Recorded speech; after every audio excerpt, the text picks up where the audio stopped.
hustle when we grind to get to where we're at. Our purpose we will find, so we gotta stay on track. Wasn't easy for no one, life is tough, we understand. No, you're the chosen one, this is all part of the plan. It's all part of the plan and it's game time. Regardless of the struggle, man, we still grind. Always motivated and hustle, so we all rise. Minority Report, future bright, so we all shine. Let's go. All I ever wanted was my dream. It's like you want it ever what it seems. I want the life you better hustle, hustle hard. You tell me I can do it, I go hard. And they gon' know I did it from the start. You want it all, you gotta hustle, hustle, hustle. This is The Minority Report Movement. The views, thoughts, and opinions on this podcast are solely ours and do not reflect the institutions and organizations we are affiliated with. Episode 7, Melody's Story, The Door of Opportunity. All right, everybody, welcome to another episode of the Minority Rapport Movement. My name is Aaron. I will be your host for today, along with my friend Carlos. And we actually have a special guest for this episode. So without further ado, we're going to go ahead and have her introduce herself. Hi guys, I'm Melody. A lot of you guys most commonly know me on Instagram as @StethoscopesandYoga, where I have kind of built this platform around my experience as a Latina in medicine, but also talk a lot about mental health and how yoga has helped me throughout my whole journey. In terms of self-care and just kind of making sure that I'm also focusing on my mental health as we go through medicine. Awesome. Well, thank you. We appreciate you taking the time out of your busy schedule to hop on our episode, Melody. Can you go ahead and tell us a little bit about your story, how you got from where you were to where you are now? Yeah, so this is actually something that I talk a lot about when I'm either invited to free PA conferences or when I'm discussing with my mentees. But we think about these people that we look up to as having this trajectory that's linear, so from point A to point B. But once you start to talk to different people, you realize that that's really never the case. And that definitely wasn't the case for me. So I had a lot of missteps, I had a lot of failures along the way, and really just twists and turns along my journey that got me to being a PA. So I'm currently in urgent care and also ER, and I'm now about a year and a half in practice. And it's been a really great journey so far. So I graduated with my undergrad in biology. And technically, this is, I would say, a second career for me. When I graduated, I was kind of in a position where I didn't know what I wanted to do, like a lot of people once they graduate college. But I knew for a fact that I wanted to be in science, and I was so detail oriented. I also always loved being in lab, whether that was like analytical chemistry or biology lab or dissections, and I knew that my detail-oriented persona was eventually going to be doing something in science. So I decided to look into different career paths, and I ended up as a clinical laboratory scientist. So I was doing a lot of lab work. I was processing specimens, whether that was like biopsies or like histology specimens. And it was great. It was a great career choice. Once I was out of school, it paid pretty well. But once I got into the thick of it, like a year into it or so, I got pretty tired of it. I realized that I really didn't find any joy in it anymore. And so I realized, okay, that I need to do something else. So I started to look into internship programs, and I ended up doing a public health research internship at the CDC, which was really eye-opening for me. It was a really great internship for me. They flew us out to Atlanta, Georgia, and they had a stipend and they paid for everything else. But I really got to connect with different people there, where it just really was so eye-opening about health disparities and about unequal access to care, to health, and something that I personally lived myself. And so I realized then that public health was something always that I eventually wanted to pursue. After I did that internship, I ended up doing public health research with the CDC through what was called the Community Transformation Grant. So already you can see like so many twists and turns in my story, but the end result of that research project was eventually I guess like with public policy, switching public policy so that there's no more, or at least a limited amount of fast food restaurants in what we call food deserts in lower income communities. So that was a great part of it. And then after that, I decided to do AmeriCorps, which was similar to the Peace Corps, and I got to really speak with a lot of clinicians there, and I was doing a lot of diabetes education in federally qualified health centers, and it was really that moment where I came across the PA profession, and I got to really work with a lot of PAs and see their scope of practice, but also got to see a lot of firsthand the problem with health disparities and the importance of having diversity in medicine. And so it was through that program that I connected with a lot of PAs, and eventually realized that there was a dual degree program at Touro University. Eventually, I realized that I wanted to do the dual degree program at Touro University through an MPH and PA program. So so there was just a lot of twists and turns along my route of eventually becoming a PA. You know, I think I can relate to the journey of kind of discovering the PA profession, because I had a lot of twists as well. I'm wondering what kind of barriers do you feel like you face on the way to becoming a PA? So I think first and foremost was not having anyone in my family or really anyone that I knew closely that was a PA. No one in my family had gone through college or grad school, and so that was definitely a barrier in itself, figuring out the process for myself, but also having to financially fund my own application process as well as my schooling. So that was a barrier. And also, like I mentioned, just not having the social capital that I think a lot of people don't think about as privilege, but it definitely is. So finance and the social capital was definitely a barrier for me. Aside from those obstacles that you faced, you know, professionally, financially, and academically, do you want to talk a little bit about your past as a former athlete and how that might or might not have translated to your career in medicine?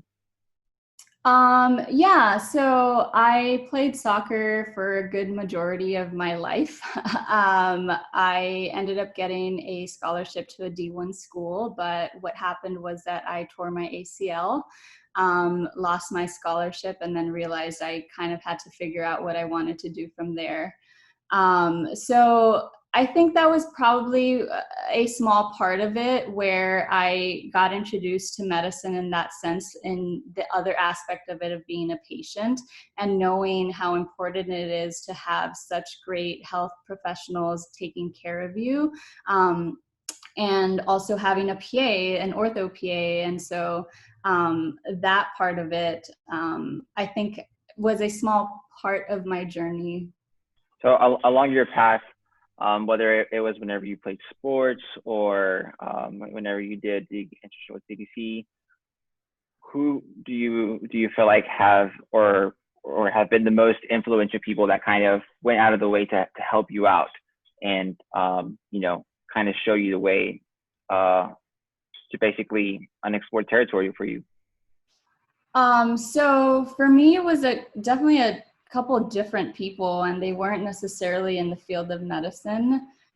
For one, it was a really good friend of mine who has a doctorate in education, and his research was actually about minority students in PhD programs. And he really helped me along the way in terms of harnessing my passion for medicine, but also steering me in a direction for higher education, which I didn't think that I was going to be able to do, just because society places you as a minority in a very, I guess, in a box where you are set to do a certain amount of things, but they, as opposed to like your white counterparts, where they're kind of told, you know, the world is yours and you can do anything you want. But yeah, so my friend really helped me out in terms of realizing that grad school was in it for me and it was something that I could do. The other mentors that I had was a doctor who was a pediatric doctor, Dr. Wheeler, who was pretty great in mentoring me in terms of allowing me to shadow her, but also, again, helping me throughout the application process and helping me realize my own potential when I didn't necessarily see it all there yet. So for a minority student who was kind of in your similar position before you met your mentor, what advice would you give them if they're trying to pursue higher education as well? So I think first and foremost, it's realizing that as a minority, we can be in higher education. It's something that isn't necessarily always spoken about. So realizing that we have the potential to be there, and it's definitely in our whole, I mean, anyone can do that. The other aspect of it is networking. And as someone who I guess would describe herself as an introvert, it was kind of hard for me to get out of that shell at first. But once I realized how important networking was, it's something that I talk a lot about and am a big proponent of, getting yourself out there, even if sometimes you won't necessarily get a response from people, but you will find that you're going to come across, maybe one or two people out of the 100 that you reach out to who are really in it to see you succeed. And once you find those people, you kind of latch onto them and really appreciate everything that they do for you. I think that's very valuable advice, especially as minority students, maybe not having the, as you mentioned, social capital, or just the network to tap into. Stepping out of your comfort zone and reaching out to those potential mentors is really important. Do you have any story of a time you did reach out and it just played out really well, where better than you could have imagined? Yeah, so I was in the process of finding PAs to shadow, and I ended up going to a conference which was primarily geared for medical students, but I decided to go just so that I can network. And I ended up talking to a plastic surgeon who actually was married to a PA. And it was through that connection that I got to also shadow a plastic surgeon PA. And I think if I wouldn't have put myself out there, I would be in a position where I wouldn't have had that experience. And so you never quite know who you're speaking to and how that person is connected. So I think everyone that you meet along the way, you really have to, even if they aren't in the final position where you want to be, it's so important to still make that connection. Yeah, I think, exactly like what you said, and the connections that we've made along the way contribute to our life one way or another, right? And it leads to opening up more doors and more connections.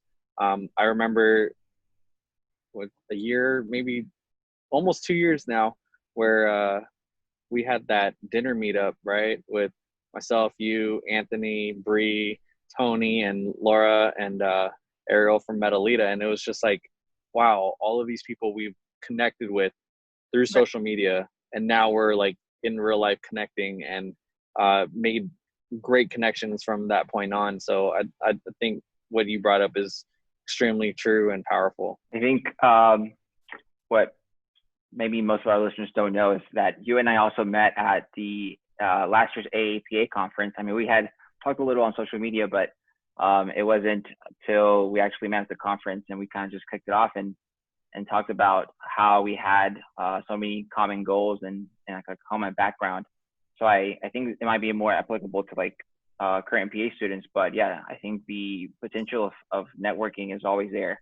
So Melody, now you're practicing as a PA. What kind of obstacles are you experiencing now? What kind of unique opportunities do you find yourself having as a Latina PA that you'd like to share with the listeners? So I am currently working at 2 different hospital systems. So one of them is primarily about 70% Latino, Spanish speaking. And so I'm actually the only clinician on staff that can speak to my patients without having to need a translator there. So being a minority PA, got me that job way easier than anyone else. But also I'm able to connect with my patients in a way that other people aren't able to. I understand the culture. I understand the culture of not having enough money to pay for whatever it is you're coming into the doctor for, or to see a PA for, or also not having the money to really afford any of the medication that is prescribed. And so being a minority and having that cultural background and experience of unequal access to health that I personally lived through, that's definitely a unique experience that I'm having. And anywhere I go, really, there's always a need for a Spanish-speaking PA. So, question about your handle. It's very unique, right? Stethoscopes and yoga, very catchy, very unique. So tell us a little bit about the back end of your handle, the yoga aspect. Yeah. So I got into yoga about 5 years ago. At first, I wasn't much of a fan of it, mainly because it was all about being in the moment and having this like sort of mindfulness, I guess, ideology going into it.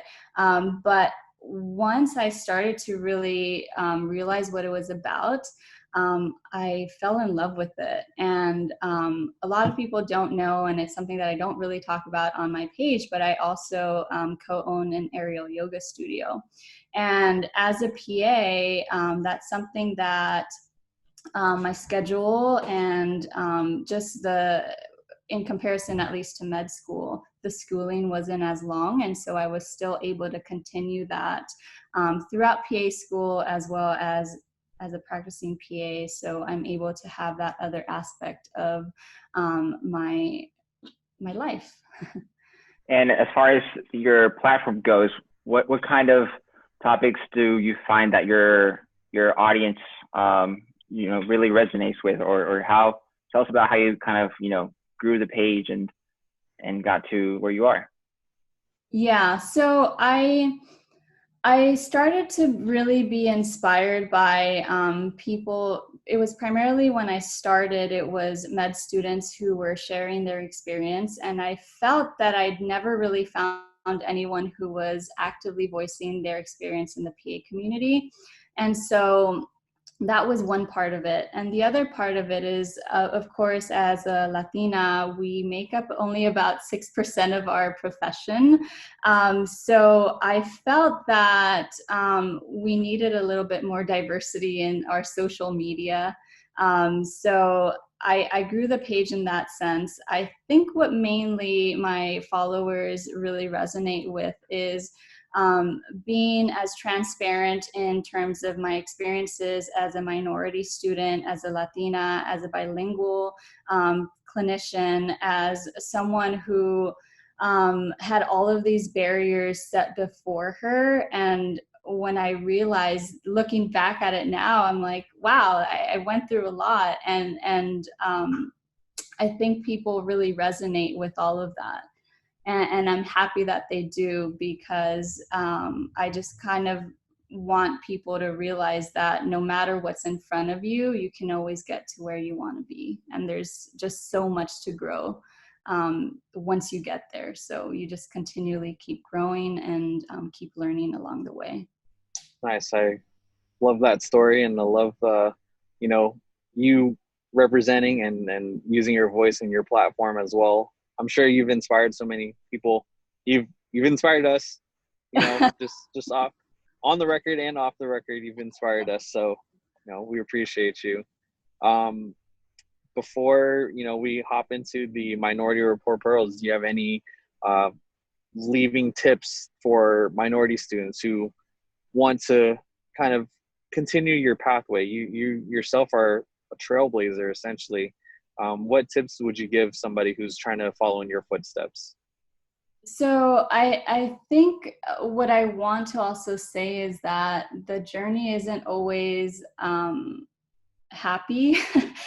There's a lot of failure. There's a lot of moments where you don't think it's going to happen, but you just continue going through it.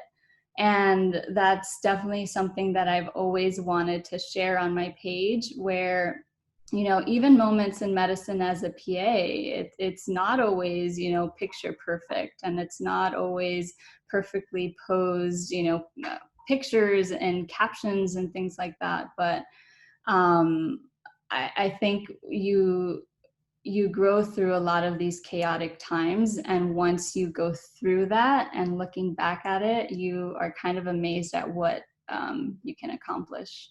Yeah, thanks for sharing that. I think that a lot of our listeners will definitely appreciate the advice, especially as you understand minorities navigating the space with different types of resources.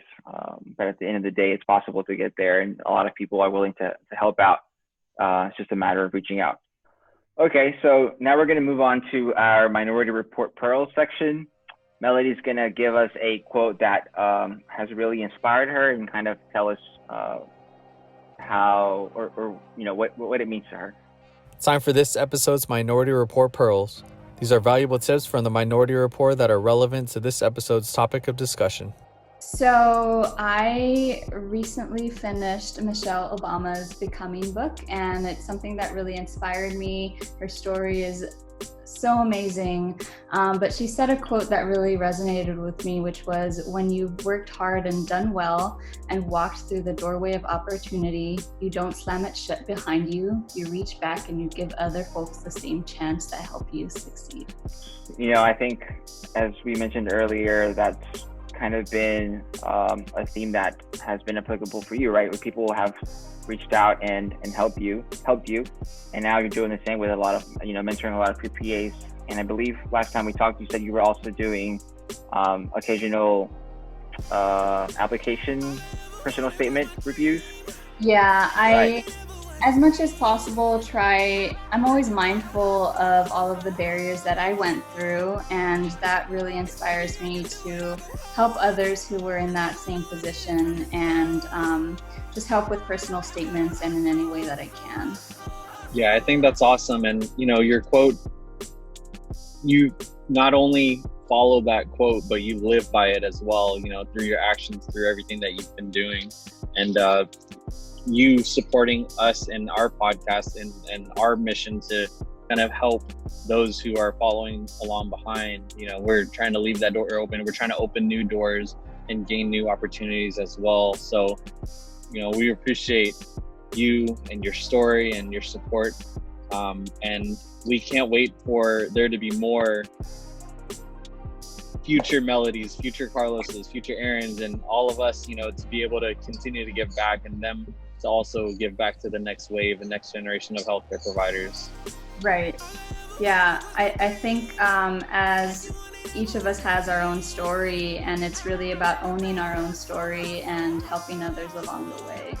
And I'm happy to be on, and so honored to be a part of your podcast, and hopefully we can talk about other things in later episodes. But I'm so happy to be there and to be here. And also, I'm so happy that you guys have decided to do this because it's definitely needed. Well, I think we definitely have to have you on for another episode. I think there's so much more we can still talk about. And just for our listeners that may not be following you currently, what's your Instagram handle again on Instagram?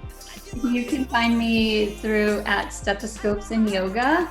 I also have a blog, and I also have a weekly medical Spanish lesson. So if you're interested in any way in connecting with your Spanish-speaking patients, then you can find a weekly lesson on my blog. So, well, thank you again so much for your time, Melody. We really appreciate it, and stay safe. We know you're working hard, and you got a lot of hours put in, so just continue to do what you do. Thanks for having me.